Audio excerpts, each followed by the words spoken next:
Picture this. It's 2006. You get home from school, you throw your backpack on the floor, you run to the family computer, and the very first thing you do before dinner, before homework, before anything is log into MySpace. You spend 45 minutes picking the perfect song for your profile. You agonize over your top 8 like it's a matter of national security. You customize your background with glittery CSS code you copied from a random website. And life is good. MySpace wasn't just a website. It was a cultural moment.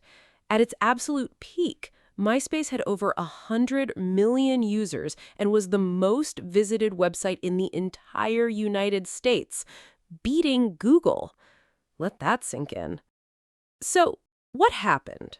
How did the king of the internet, a platform worth $580 million, collapse so completely that today most people can't even load the website? That's exactly what we're breaking down today. Stick with me because the story of MySpace is one of the most dramatic, most avoidable, and most fascinating collapses in internet history. Corby Larry here. To understand why MySpace fell, you first need to understand why it was so incredibly special. MySpace launched in August 2003, created by Tom Anderson and Chris DeWolf out of a small office in Santa Monica, California. And from day one, it did something no social network had really done before. It gave users complete creative freedom.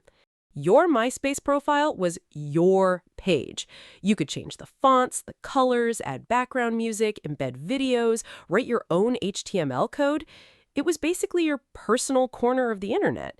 And people went absolutely wild with it. Teens were customizing their pages with glittery backgrounds and autoplay emo songs. Bands were using MySpace to build massive fan bases. Literally, Arctic Monkeys, Lily Allen, and Soulja Boy all broke through because of MySpace. Independent musicians could upload their music and connect directly with fans. It was revolutionary. The top 8, your 8 featured friends, became a social currency. Getting bumped from someone's top 8 could genuinely start drama. It sounds funny now, but at the time, it was everything. By 2005, MySpace was growing so fast that News Corp, Rupert Murdoch's massive media empire, bought it for $580 million. At the time, everyone called it the deal of the century. It was the single biggest mistake they ever made. Here's just how dominant MySpace was at its peak. In 2006, MySpace surpassed Google as the most visited website in the United States. It had 230,000 new users signing up every single day.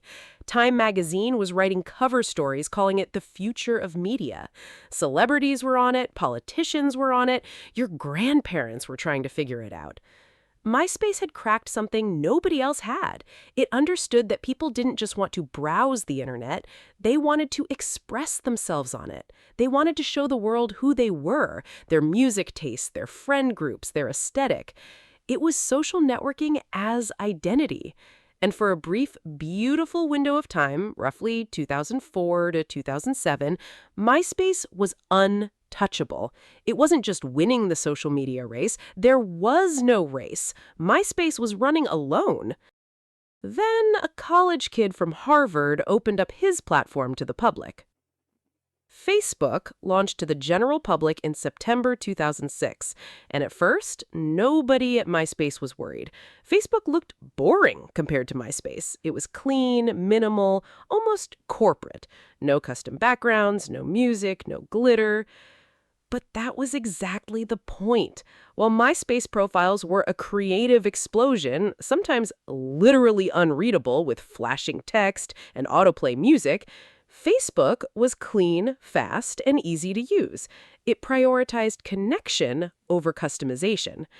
And the timing couldn't have been worse for MySpace, because right at this moment, something else was happening behind the scenes. News Corp was running MySpace into the ground. After the acquisition, News Corp executives who didn't understand the internet started making decisions.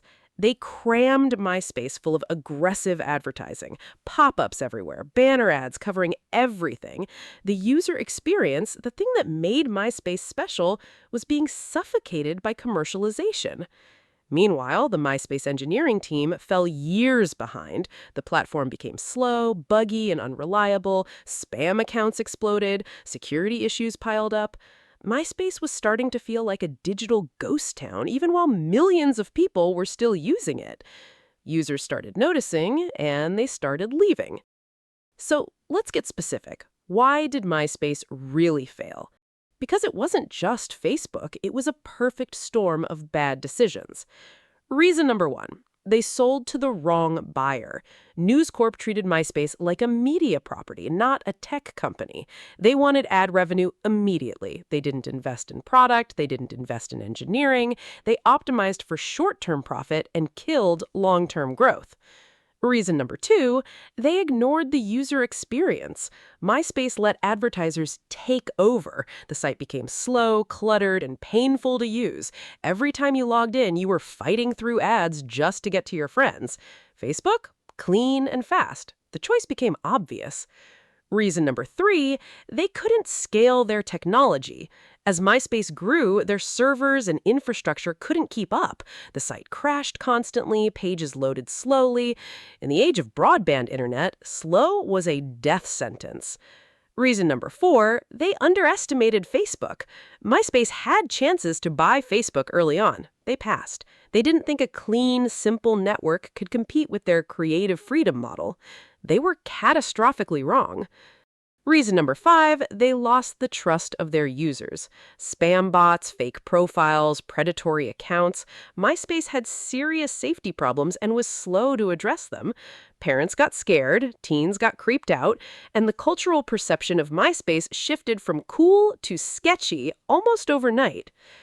By 2008, the numbers told the whole story. Facebook had overtaken MySpace in global users. The gap was growing every month. News Corp, realizing their catastrophic mistake, tried everything to save it. They redesigned the site multiple times, but each redesign alienated the users who were still loyal. They brought in new CEOs, they cut staff, they pivoted MySpace to focus on music and entertainment rather than general social networking. Nothing worked. In 2011, News Corp sold MySpace for just $35 million. They had bought it for $580 million just 6 years earlier. That's one of the most devastating value destructions in internet history. The buyer? An advertising company called Specific Media and Justin Timberlake, who came in with big promises about reinventing it as a music platform. That didn't really work out either. So where is MySpace now? MySpace technically still exists. If you go to myspace.com today, you'll find a stripped-down music streaming platform.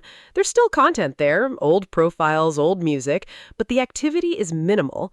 And yes, why MySpace doesn't work properly today is a real problem. The site has broken features, lost user data, and years of technical neglect have made it largely non-functional for most people. In 2019, MySpace admitted it had accidentally lost all the music uploaded between 2003 and 2015, roughly 50 million songs from 14 million artists. Just gone. A digital archive of an entire era of music wiped out. It was the perfect sad ending to a tragic story. Here's what makes the MySpace story so haunting. MySpace didn't fail because social media stopped growing. Social media exploded after MySpace. It didn't fail because people stopped wanting to connect online. It failed because the people running it stopped putting users first. They chose ad revenue over user experience. They chose short-term profit over long-term trust. And by the time they realized their mistake, it was already too late. MySpace went from 100 users to irrelevance in just a few years. And honestly, it didn't have to end that way. If you found this video interesting, do me a favor, hit that like button, drop a comment telling me if you had a MySpace, and subscribe because we've got more rise and fall stories coming that you genuinely won't want to miss. Corby Larry. I'll see you in the next one.